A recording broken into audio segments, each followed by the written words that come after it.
Okay, so this has been a pretty big week for Sargon of Akkad. In about 1 or 2 weeks in that span, he has had his campaign Twitter account shut down. He has had an event shut down because of Antifa, and he's received a death threat through a video that's been going around. The last I saw, I had like 6,000 views on the same day it came out. It's pretty hilarious. It's hard to take serious, but it's kind of a symptom to a bigger problem that's been going on for a long time, especially with the left. I wanted to make a video about that, but I've had other things going on, and I'm kind of a chronic procrastinator. So yeah, I want to talk about I'll talk about the crazy cat lady threatening him. I'm not sure at this time if the video is still up. It's probably received a lot more views if it is, and it wouldn't really be surprising that if it is still up. I mean, if it was somebody calling for the death or violence towards a left-wing politician, that would probably be taken down within a half hour. But, rules for thee, not for me, I suppose. Um, so it's a 3 minute long video, and it's an absolute cringe fest. It's easy fodder for those cringe compilations. She goes on, she talks about how Sargon is a pro-rapist, pro-rape apologist. She says that all rapists and rape apologists should be killed. I, I'm not I'm not gonna die on this hill where I'm going to be defending the human rights of rapists. That's just not worth it. But this right here is peak leftism. All of it. The deplatforming, the violence, the threats, and all. That's a typical Friday night for these guys. And calling somebody, well, better yet, lumping them into a group that is probably the worst group ever. Be it Nazis, racists, sexists, pedophiles. Fuck, that's a bad one. Rapists. What the left does, and it's a tried and true tactic, and it usually works for the more lower IQ kind of people. What they do is they'll take the worst group or ideology and lump their political opponents in with it. And then when they get everybody riled up, they start saying, well, they're Nazis, so we should punch Nazis. Now, who's going to argue against punching Nazis? Not really anybody, at least not in the beginning. Unfortunately, people having to stick to their values and principles have to say, no, Nazis, unfortunately, for better or for worse, they're human beings too, and if they're not hurting anybody, they should be allowed to speak, and we shouldn't attack them outright. But that's in a in a world where optics play for a lot and people can't think very deep into things.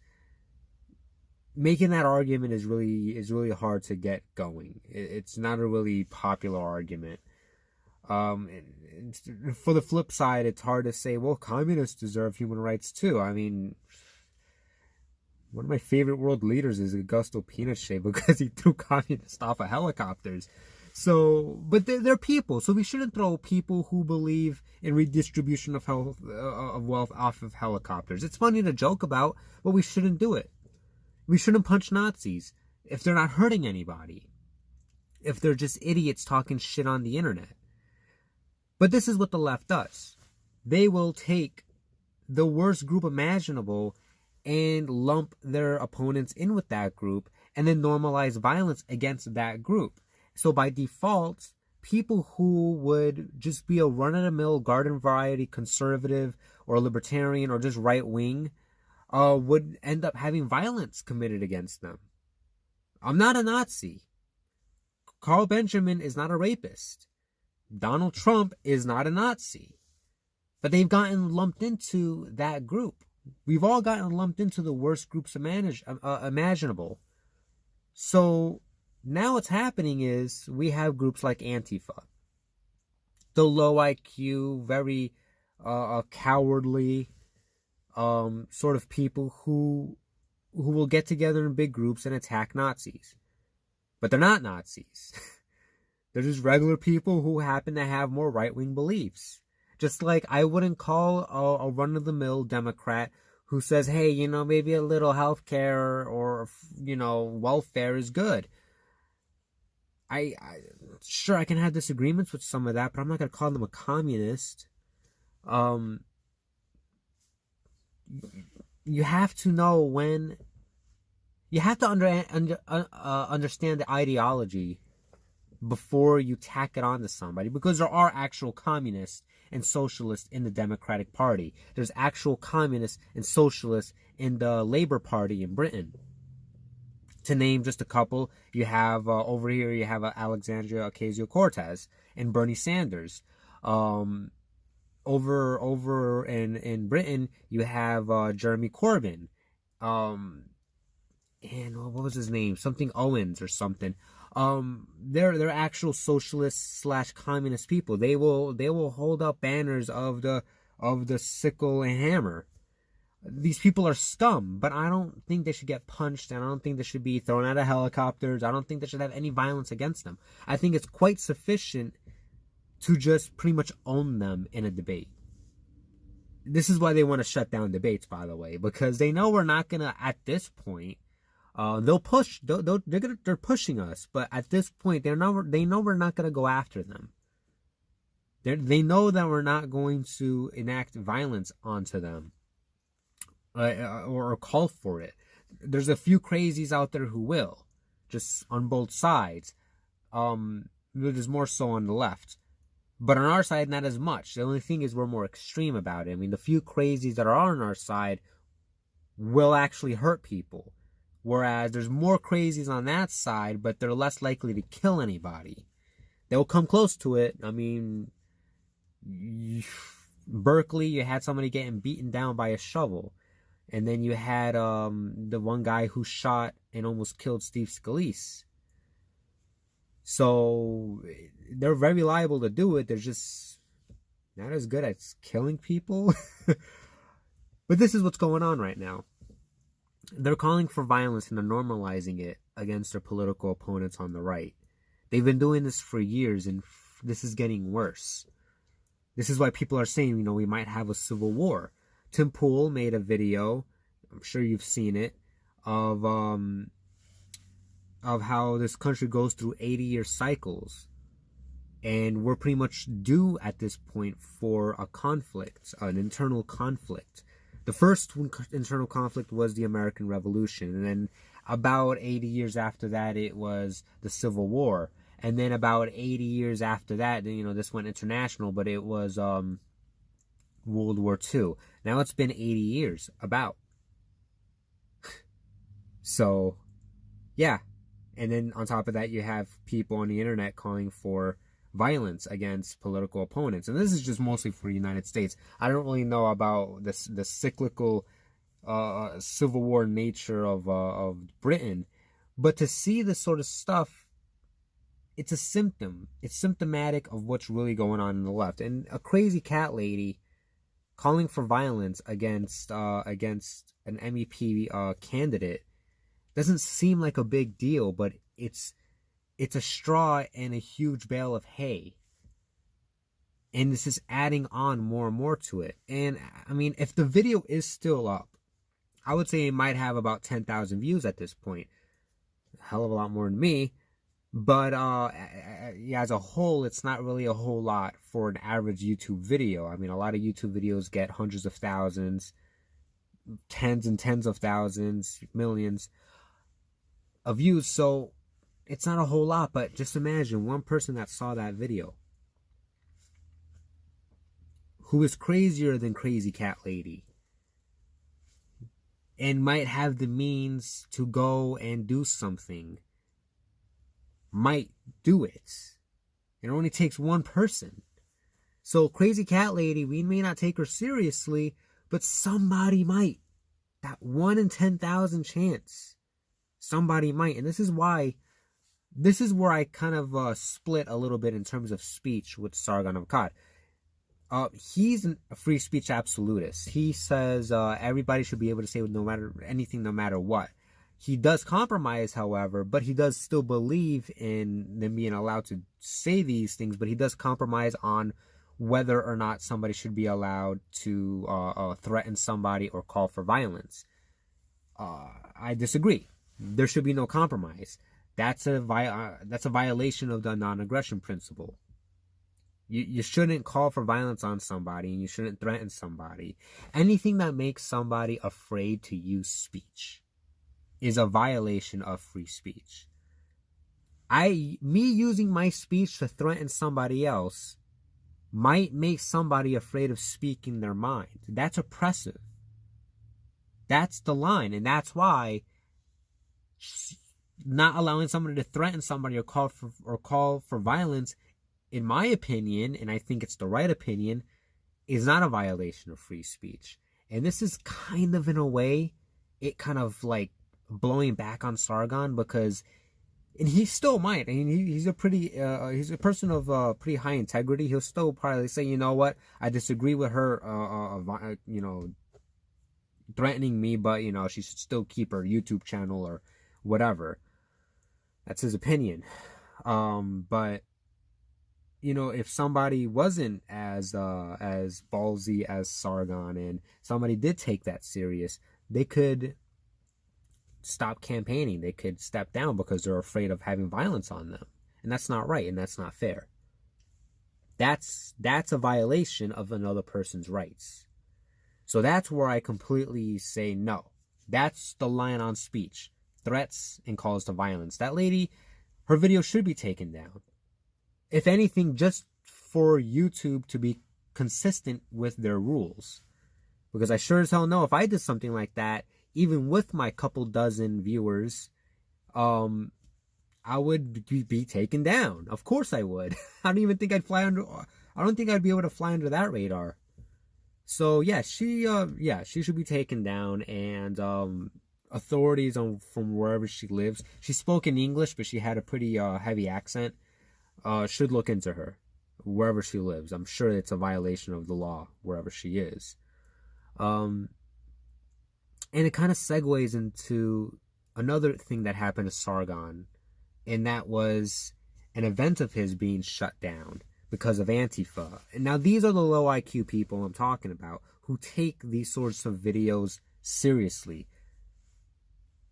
They're gonna look at a video like that and say, like, yeah, Sargon's a rapist. They're gonna skip steps and just gonna go straight to Sargon as a rapist. And then they're gonna wanna shut down his event, and they're gonna go there with bats, they're gonna go there with weapons, they're gonna attack people who go there, they're gonna try to attack Sargon. And so that sort of stuff is what caused a recent event of his to be shut down. It wasn't that Sargon got scared. I don't think he was. He said that he wasn't. It was the venue that said we don't want to take a risk on having violence, break out in our venue. And I can't blame them for that. They have insurance, and they don't want those insurance premiums to go up. They don't want to get the bad press of, being fights breaking out. So I understand that. But this is, again, the left. First, they'll lump you in with the worst kind of people imaginable. Then they'll normalize violence, and then they'll enact violence. So now you have people who think it's okay to attack their political opponents because they're Nazis or they're rapists or all of the above, and they shut down an event. These people who claim to be anti-fascist violated the rights of hundreds of people who wanted to go to that event. Not just Sargon, hundreds of people. Nobody cares because it's Sargon and he's a alt-right extremist or whatever the hell. And this is just a typical day for these guys. This is what they do. This is who they are. This is what we're fighting against. So now that we have violence being committed against them, they're being censored. Just to kick you while you're down, Twitter suspends not just Sargon of Akkad's campaign account. He says that he has nothing to do with that account, but they shut it down probably because they say, oh, he probably does. He probably is running the account. You can't prove it, but that's what they did. And they also shut down Tommy Robinson's account. Tommy Robinson is big critic of Islam. He's a big critic of mass immigration. I agree with a lot of what he has to say. He may not be the most well-spoken person, but you know the truth when you hear it. And people who live in these communities that are affected by this mass immigration coming from African and Middle Eastern countries, they know the truth when they hear it, and so they shut down his account, both accounts. They shut it down. This is election interference. I don't know if anybody knows the difference, but it is. And anybody who says, "Well, no, it's Twitter. They're a private company." Well, again, I find it hilarious to see leftists now arguing for free market economics. Go fuck yourself. Go fuck yourself. There's no debate that this guy is picking and choosing who he likes to use his public forum. Because that's what Twitter, Facebook, YouTube, these are all public platforms that anybody can go on. There are rules. And I agree with most of these rules. I can even say that, okay, if you don't want to have hate speech in your platform, that's a reasonable view. That's a reasonable rule in my view. That's fine. I'm okay with that. But you have somebody who's using your platform as a tool for their campaign to run for office, and you're shutting it down. That's election interference.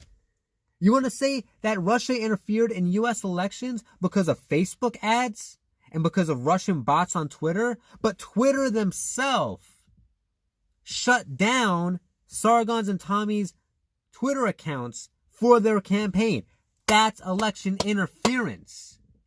There is no debate on that because the left came up with that standard. To say that, well, Russia interfered in U.S. elections through Facebook and Twitter. They interfered. That's how they flipped all these votes, which was completely debunked. It didn't flip votes. $10,000 in Facebook ads. So yeah, and troll farming on Twitter. Didn't flip any votes. But that's what they said. They said that was election interference. All right, so let's go by that standard. You can interfere in a foreign election through social media sites. So what is it when the social media site themselves shuts down an entire campaign Twitter account or Facebook account? What does that say? By your own standards, lefties, that's election interference by a foreign institution. Because Twitter is a U.S. firm interfering with with an election in another country. Go fuck yourself, Jack Dorsey. And go fuck yourself, Mark Zuckerberg, just to throw you in there too, because you have me banned at this time. These people are scum. They're hypocrites. They're violent. And they need to be stopped. They need to be stopped. We can still stop them through words, and we can still stop them through speaking up, through doing videos. That's what I'm doing right now. We can still stop these guys. But like I said, the left radicalizes the right. And this is one more notch in the post of how they radicalize the right. You know what radicalizes people on the right? When they get punched in the face for being something that they're not. When they get shut down from trying to speak to other people. That radicalizes them. So congratulations, Jack Dorsey. You just radicalized some people. It wasn't Sargon and it wasn't Tommy. It was you. But you don't care because nobody sees it, and I suppose it doesn't hurt your bottom line in the immediate future, because you people are all you don't see anything past the first or this current quarter, this current fiscal quarter. You don't care. So yeah, you can all go fuck yourselves. You're gonna lose. Authoritarians lose every time. So that is my rant. This is an extra long video, but I haven't made a video in a while, so I decided, let me just bunch all this stuff together, since it all had a kind of to do with Sargon of Akkad and the MEP elections over in Britain. So thanks for watching. If you think I'm a racist and a Nazi rapist apologist, you can let me know in the comments. Or if you think that the left is radicalizing the right, and that they are violent, psychotic people that need to be stopped at an almost all cost, let me know too. Let's have a conversation. Thanks for watching. Like and subscribe. Have a great day.